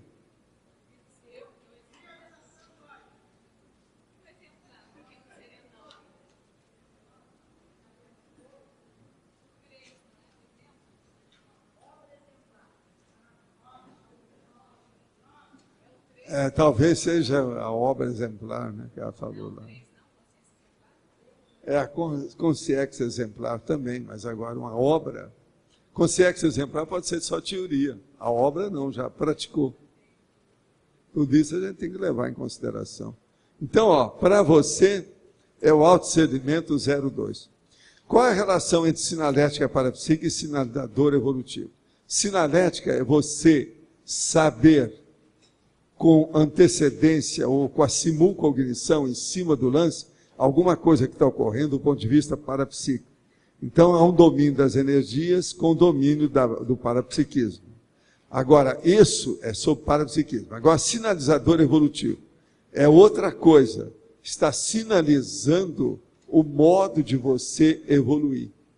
Agora, é bom a gente lembrar que a seta, ela indica um caminho, mas ela não faz nada para a pessoa. Ela nem acompanha a pessoa, ela só indica. Mas ela não vai. O sinalizador, só porque a pessoa descobriu, Não quer dizer que tudo vai funcionar bem, não. É só a pessoa que faz o sinalizador funcionar. Um sinalizador daqueles que solta fogos, ele não funciona sozinho. Então ele fica de olho em você. Viu que você está precisando de uma coisa, ele estoura. Não existe isso. É você que faz ele estourar. Então é muito importante, é aquilo que eu falo. A seta indica o caminho, mas ela não acompanha o caminhante. Sobre aquela projeção que citei hoje, acho mesmo que foi Ramatiz. Tive essa intuição, apesar de saber muito pouco sobre ele. Qual é a relação de Ramatiz com a conscienciologia? Não, nós não temos muita relação, não, porque ele ainda era muito do orientalismo, com os processos tipo seita, e os problemas de iniciação, umas coisas assim. E ele tinha também os excessos dentro daquilo que ele fazia. Eu mesmo falei aqui, o negócio das mensagens de Marte, aquele negócio todo, e as mensagens astrais dele, aquele negócio, tem muita coisa que eu não assino embaixo. Agora, isso foi feito através da psicografia do Hercílio Mais de Curitiba. Ele era um grande médium, Hercílio Mais. Então isso aí é um problema de você examinar. Olha que tem biografia do Ramatiz por aí afora, todo lado. Olha na internet que você vai achar. Faz favor, pode falar, Marcos. Fala, tudo bem. Eu ia falar só de uma sugestão para estrangeirismologia. Ontem tinha dito aquela do log, depois não sei se... E hoje estava pensando, tem uma palavra em inglês, né, que é na linha do hint, que é dica, né, que se escreve omen. Você deve saber qual é, né? Não sei se isso tem a ver, se pensar. Sem H, né? Você sabe, né? Eu sei. Agora, o problema é que isso aí parece com maldição também, né? É isso? O quê? Maldição. Tem um troço não, eu sei parecido. essa tradução, que é de tipo hint, mas é mais ainda, nesse sentido de sinalizar. Pode estudar aí, se você quiser. Vocês querem dar um recado? Faça favor.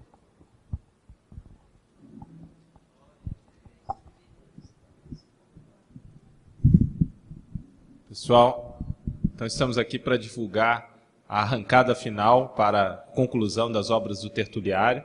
Nós vamos ter agora a inauguração no próximo dia 30, domingo que vem. E essa arrancada final é justamente para a conclusão das obras, porque ainda falta uma certa quantia. Nós estamos calculando aí, agora foram 16 cotas de R$10.000, já conseguimos levantar 4 cotas, ou seja, 40 mil, então ainda faltam R$120.000. Então a gente pede aí a colaboração, os teletertulianos também. Quem tiver essa quantia e puder adquirir uma cota no valor de R$10.000, e quem não tiver, podendo se juntar com outras pessoas e aí constituir uma cota de R$10.000. Tá ok? Obrigado. Eu queria avisar que nós ainda temos os vouchers de viagem disponíveis, algumas pessoas já fizeram uso desses vouchers. Então, só para lembrar, são vales que permitem a compra de pacotes de viagem, incluindo passagem aérea e hospedagem, para 2 pessoas viajando juntas, pagando o preço de uma só. Então, nós estamos disponibilizando esses vouchers para as pessoas que queiram vir para Foz do Iguaçu. Para aquelas que quiserem vir esse ano, o prazo de retorno para a sua cidade de origem precisa ser até o dia 15 de dezembro. Então, dá para vir para fazer a prova da Conscienciologia, que vai ser no dia 14. E no próximo ano, o período de utilização dos vouchers vai de 1º de fevereiro até o dia 30 de junho de 2009. Só que os pacotes precisam ser comprados até o dia 10 de dezembro, tá? Então, aqueles que tiverem interesse, souberem de pessoas que têm interesse em vir para Foz, participar dos cursos, inclusive há pessoas que estão procurando informações para poderem vir na época do Carnaval, por ocasião do curso Balanço Existencial. É possível utilizar os vouchers na época do curso Balanço Existencial, desde que a pessoa não viaje exatamente nas datas do Carnaval, tá? Então, as pessoas que tenham interesse, por favor, entrem em contato conosco. O meu e-mail ainda está à disposição, cristina.aracaque@gmail.com, e a coordenação das tertúlias também está disponibilizando o e-mail das tertúlias para que vocês possam enviar, né, suas solicitações. tertúlias@caec.org. Nós vamos estar aceitando esses e-mails até o próximo dia 30 de novembro, até o próximo domingo, tá, gente? Então, se organizem aí, enviem suas requisições, que nós já temos ainda alguns vouchers disponíveis para serem utilizados. Obrigada. Gente, eu queria só uma observação. Eu nunca vi um curso tão perfeito e adequado para o carnaval do que esse que eles vão dar no carnaval aí. Vocês viram o nome? Balanço existencial. Isso é carnavalesco? É ou não é? No carnaval, o balanço tem vários nomes, vocês sabem, né? Sabe quais são, né? É balanço. Que negócio é esse? Alguém arranjou isso muito adequadamente, né? Deve ser cor de carioca. Da Sapucaí para a Proex. Então tá. Da Sapucaí para a Proex. Sai dessa. Muito sério aí, o balanço existencial. Vamos ver quem é que vai participar disso. Quer ver vocês mostrar o balanço aí, né?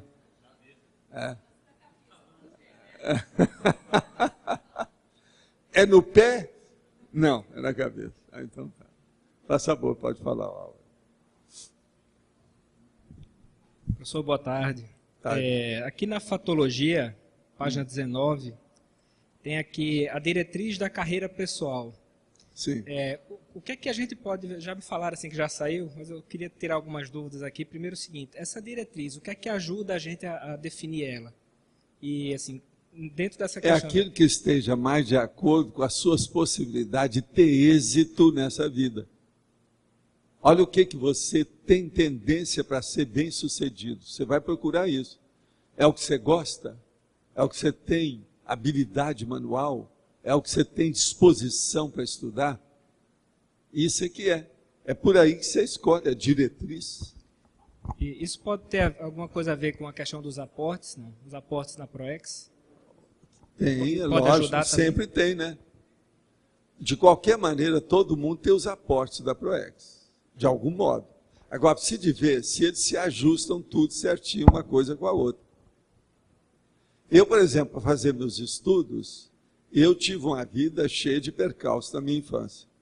Vocês sabem como é que foi a minha infância. Mas agora veja, eu não reclamo disso. Eu acho que se fosse pedir para repetir, eu repetiria. Só não deixaria que acontecesse as tragédias com os outros. Mas agora, por exemplo, teria jeito disso ser mais fácil para mim. Mas eu não sei se tivesse sido mais fácil, se eu daria o mesmo valor, ou me dedicaria com mais detalhes aos processos, que às vezes eu poderia ficar preso a alguma coisa secundária. De modo que tudo são os aportes da Proex. Você entende?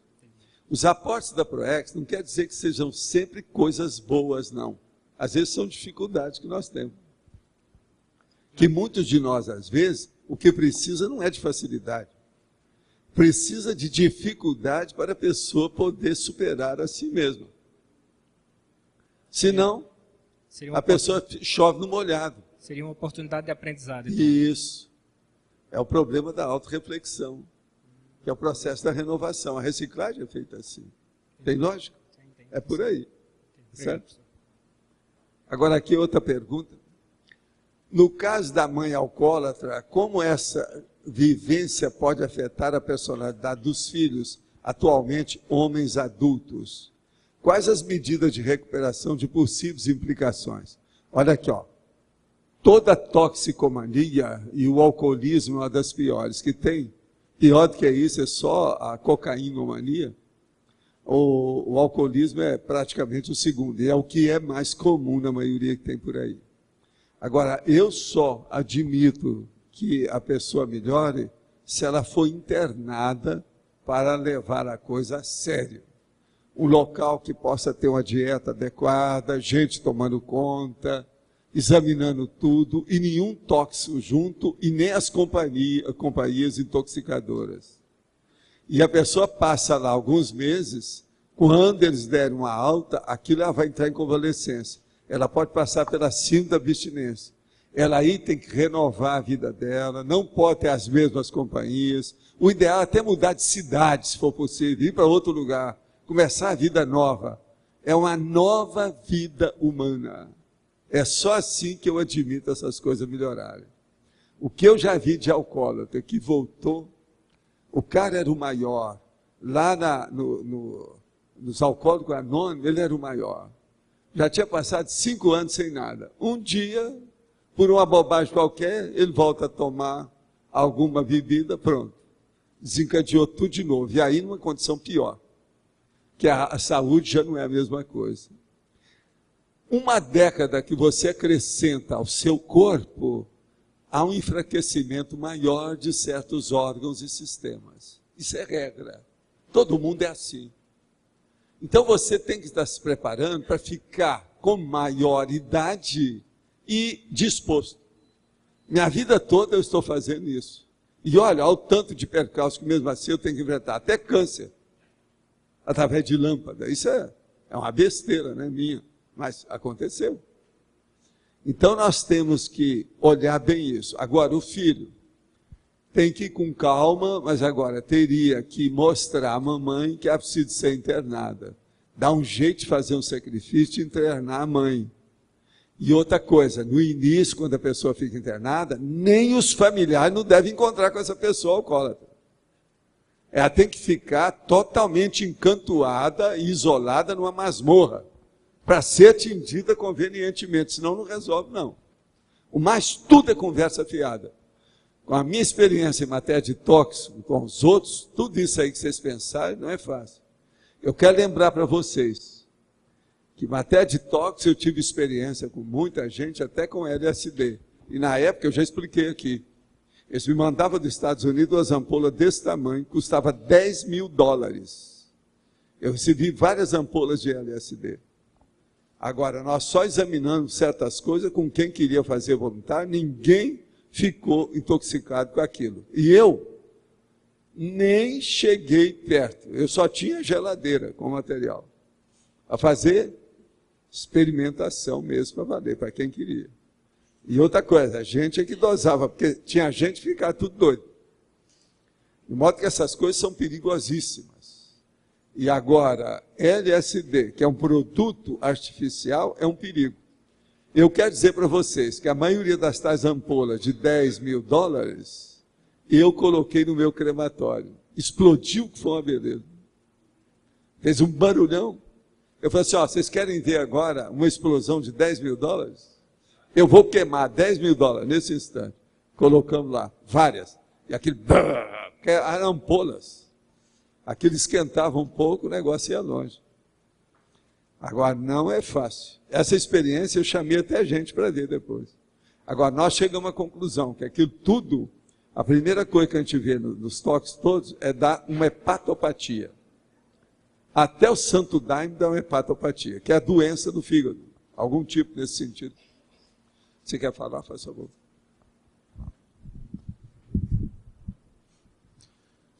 Com relação a sinalizador evolutivo, mas para a questão grupal, por exemplo. Como é que você... Quer ver uma coisa que eu pensei outro dia, que o senhor comentou lá, que os amparadores estão começando... Você já viu que alguns casos estão tirando algumas pessoas e levando extrafisicamente para o interlúdio, por exemplo. Mas só que está bem no início isso. O senhor chegou a comentar, né? Por exemplo, isso aí seria para você algum sinalizador de alguma decisão de trabalho? Não, o maior sinalizador que nós tivemos aqui esse ano não foi esse, não. Qual que foi? Alguém sabe? Alguém lembra? O Magíster. Magíster. Esse aí deu um banho de loja, né, nas coisas. Ele foi um sinalizador de mudança. Agora, ó, ele é que preparou esse livro que nós estamos entrando agora, a mudança das ICs, a inauguração do tertuliário, o processo aí do nosso aqui, do online, para chegar, por exemplo, talvez amanhã na radiofonia. Ele aliviou o processo para a gente ver como é que chega lá. Uma outra coisa, nós acabamos de fazer os 1000 exemplares, você está publicando agora, dentro de CD-ROM, que é uma coisa que nós nunca fizemos. Tudo isso é renovação. Tem que acabar com certos travões para a pessoa poder trabalhar com isso, senão ela não chega. Tem sempre alguma coisa que embaraça. Está entendendo? Mas aí ele Quando eu já expliquei aqui, vou só repetir. Quando eu fui publicar o Projeciologia, tudo quanto acidente aconteceu. Aí no fim eu falei assim, agora só falta incêndio. Eu falei no outro dia, deu um incêndio lá junto. Aí eu cheguei lá, examinei e falei, não, agora já superou, isso aí não vai atingir aqui mais. O povo tudo descendo lá do prédio, a situação toda. Eu falei assim, não precisa ter medo, não vai acontecer nada. A parede lá não tem nada. Eu entrei lá para ver. Na hora que o negócio estava todo mundo saindo, eu entrei para ver. Não vai ter nada. E não teve nada. Aí eu cheguei, telefonei logo para a Pia Stein, falei assim, olha aqui, caminho aberto, o livro está publicado, não tem jeito mais. Acabou, fim de papo. O que vocês pensaram aconteceu. Agora, o que é engraçado é que todo mundo que trabalhava no livro ficava entusiasmado com o livro. Porque tinha várias pessoas que trabalharam, que são os composers, sabe? Eles compunham o negócio, naquela ocasião tudo era na base de compor. E todo mundo gostou do livro, porque lá tem muita explicação que eles não tinham nos outros livros. Foi preciso depois eu dar. Só de compor eram 8 pessoas que receberam o livro. E eles sabiam que o livro era gratuito, porque eles mesmos digitaram tudo, você está entendendo como é que é? E lá a edição era gratuita. Agora, um livro gratuito, que a gente estava pagando tudo, com tudo quanto é embaraço de você publicar. O primeiro embaraço que aconteceu foi a hora que o Adolfo Aires vira para mim e fala assim, Valdo, você não pode publicar esse livro. Do jeito que está aqui, não dá. Você vai fazer um negócio dado, grátis. Não pode. Ninguém vai dar valor para o seu livro. Fala assim, Adolfo, eu já tenho um monte de livro publicado. Eu conheço isso. Naquela ocasião, eu já tinha 27 livros publicados já. Sou especialista nisso, sei que desde o século lá, do Gutenberg, já falava, o livro dado, ninguém lê, que eles não dão valor. A pessoa tem que gastar o dinheiro para ela dar o valor. Eu falei assim, isso é bobagem. Se o livro traz, eu confio mais no contexto do livro. É aquilo que ele informa, a mensagem que ele tem. O meu precisa disso, e eu preciso de atingir pessoas que às vezes não têm dinheiro para comprar o livro. Então o jeito é distribuir mesmo. Outra coisa, eu quero colocar esse livro nas bibliotecas, das grandes universidades. Então foi preciso de convencê-lo a publicar aquilo tudo, colocar o negócio, você sabe, edição gratuita, tal, tudo lá, está tudo escrito lá, a primeira edição. Primeiro eu tive que convencer o meu editor, que é você, eu estou te falando do seu colega. Agora, ó, ele era uma grande personalidade, o Adolfo Eisner, ele era judeu. Agora, o que se passa? Um grande amigo meu. Eu nunca pude esquecer, porque tinha os filhos dele que trabalhavam lá, a gente almoçava junto, jantava, se deixasse conta dele, eu estava lá quase todo dia. Agora, o que se passa? Ele chegava lá e falava assim, vem cá, você está com o seu motorista aí, o chofer particular? Eu estou. Eu posso ir à cidade com ele? Pode. Ele gostava, porque ele tinha confiança no meu motorista, no meu carro, nas coisas todas.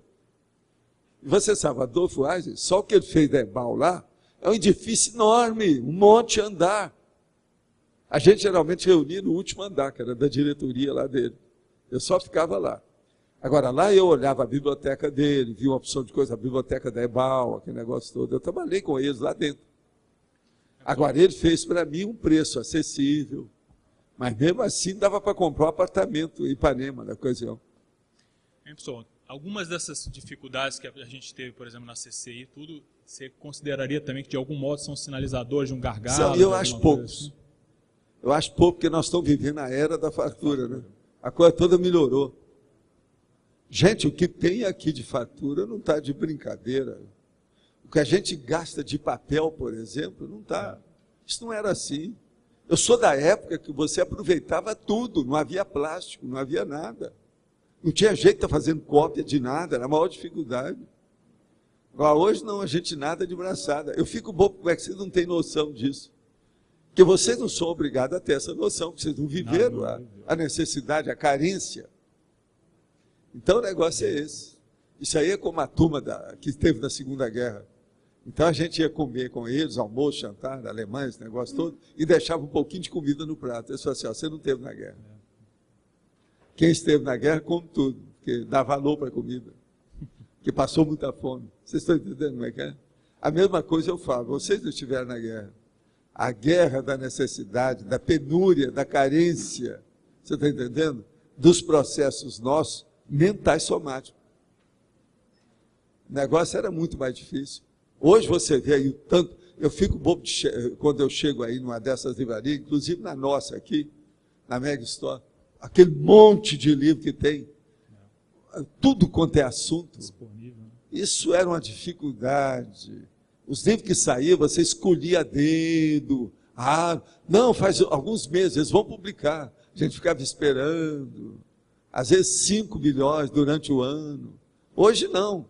Uma semana aparece aquele monte de livro. Eu vivo lendo o Estado de São Paulo e a Folha de São Paulo. Eu olho quase sempre na quinta e no domingo, às vezes no sábado, que fala sobre livro. E tem lá aquele equilíbrio, mais, etc. Tal, essas coisas. Só para ver os livros que saem. É um monte de coisa que tem. E as listagens dos livros best-seller. Best-seller eu nunca levei em consideração. Raramente eu vejo alguma coisa. Porque é muita bobagem, que é ficção. Né? A maioria, né? Agora, hoje já tem não ficção. Esse eu olho. De modo que vamos aproveitar aquilo que nós temos de disponível. Os aportes, nós estávamos falando, da Proex. Isso é muito sério. Então, dentro desse contexto, assim, como que você indicaria assim, para a gente, dentro das ICs, por exemplo, utilizar esse sinalizador evolutivo assim, para incrementar o trabalho, melhorar? É você falar isso para que o povo tenha a noção, tenha a lucidez sobre aquele ponto maior de incentivo, de estímulo, de motivação. A motivação a gente nunca pode perder de vista. A gente tem que estar sempre falando nisso, senão não vai. O povo esquece, eles não dão valor, se acomoda, entende? E agora, com essa fartura toda, a disponibilidade que nós temos, nós nadamos de braçada hoje. Aumenta a dispersão também. É. Por exemplo, eu acho impressionante, nós, por exemplo, fizemos várias edições, o Homem Urbanizado, por exemplo, a terceira edição, dezenas de exemplares distribuídos gratuitamente. Centenas, né? E aquilo colocado na capa. Está entendendo? Eu acho isso o máximo. Agora, hoje, com tanta gente assim, nós ainda estamos distribuindo o livro gratuitamente, você vê. A gente atendendo as bibliotecas, que é uma coisa muito séria. Aqui, só para fazer um marketing aqui, a Editárias, ela doou, nos últimos 3 meses, a gente fez um levantamento, foram mais de 1.000 livros doados. Isso é muito sério. Agora, seria bom você, naquelas pontuações, colocar livros doados em 2008. Coloca o total. A gente está fazendo esse levantamento. Isso é importante. A gente doou 200 dicionários de verbos para os colégios aqui de Foz do Iguaçu. Pois é. Agora eles estão estudando em cima do dicionário de verbos aí da Editárias. Muito bom isso. Vai em frente. Tá certo. Gente, hoje nós temos 19 verbetes para a eleição aqui. Nossa. Você quer falar? Quer. Só um minutinho que eu vou falar das pontuações.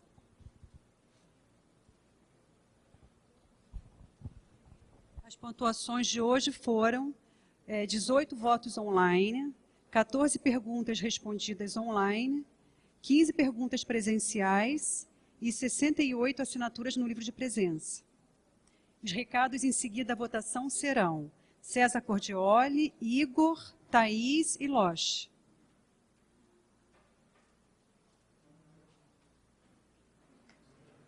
Vamos então à votação. Os verbetes, verbetes novos, realidade única, recorrência, retrospectiva decenal, segunda vocação, síndrome de Amiel, somatório assertivo, subconsciencialidade, transformismo, truculência, verbetes antigos, coabitante, coativação atributiva, coleta seletiva, consciência retardatária, consim problema, hibernante, inconcretude, megapeso, melex e parapercépio.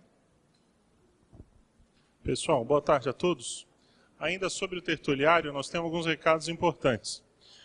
Primeiro, tem muita gente perguntando se vai inaugurar mesmo dia 30 de novembro.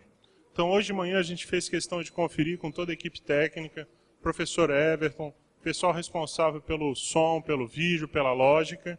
Então, de fato, está confirmado. O tertuliário vai ser inaugurado dia 30 de novembro, agora, domingo. Esse é o primeiro recado. Segundo, é bom atentar que o horário da cerimônia de inauguração é meio-dia. E, de fato, nós vamos começar pontualmente, ok? Por quê? Porque nós temos que encerrar, dá tempo do pessoal entrar, para a tertúlia começar meio-dia e 30. Terceiro ponto.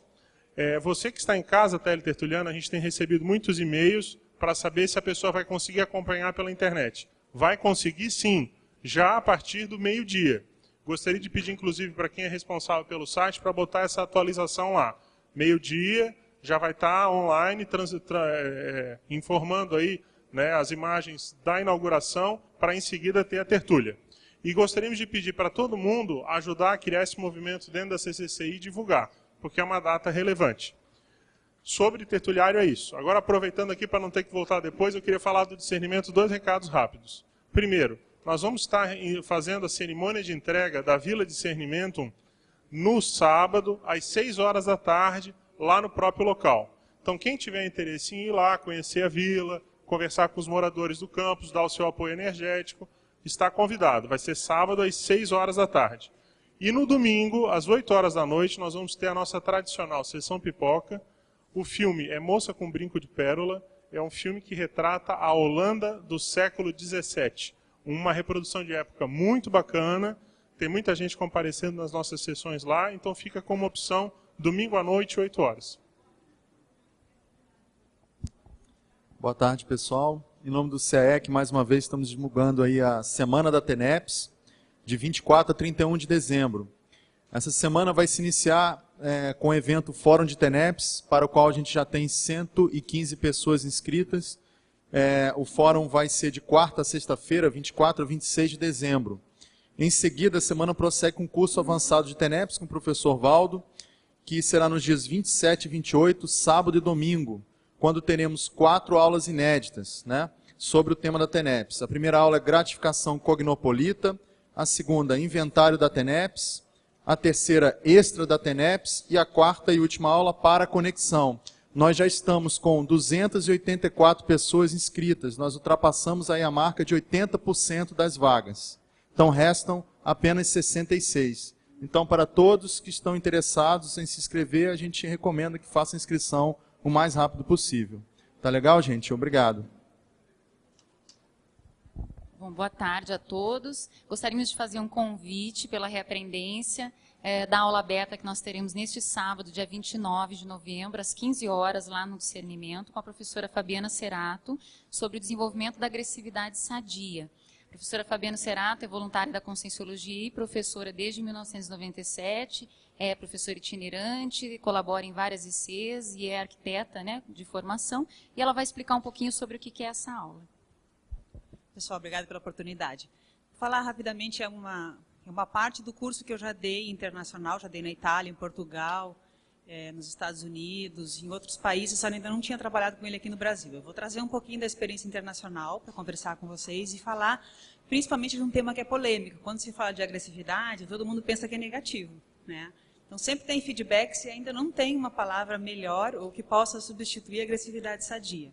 Então dentro disso eu vou estar trabalhando e debatendo, é um curso, uma aula aberta, sábado agora, dia 29, antes da inauguração lá da Vila Discernimento, que o César falou, às 3 horas, na reaprendência.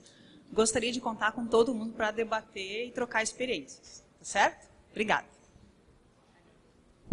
Pessoal, então, rapidamente, último recado. Sobre a palestra virtual, a web conference da Apex, nesse sábado agora, nós vamos ter a participação do professor Nário Takimoto. Então o tema vai ser Consciencioterapia e ProEx. É só acessar o site da Apex, que é o www.apexinternacional.org. Então, sábado, às 15h30, vale também para os teletertulianos. Então, a palestra virtual com o professor Nário Takimoto sobre Consciencioterapia e ProEx. Okay? Ganhou o verbete coabitante com 7 votos. Boa tarde, até amanhã.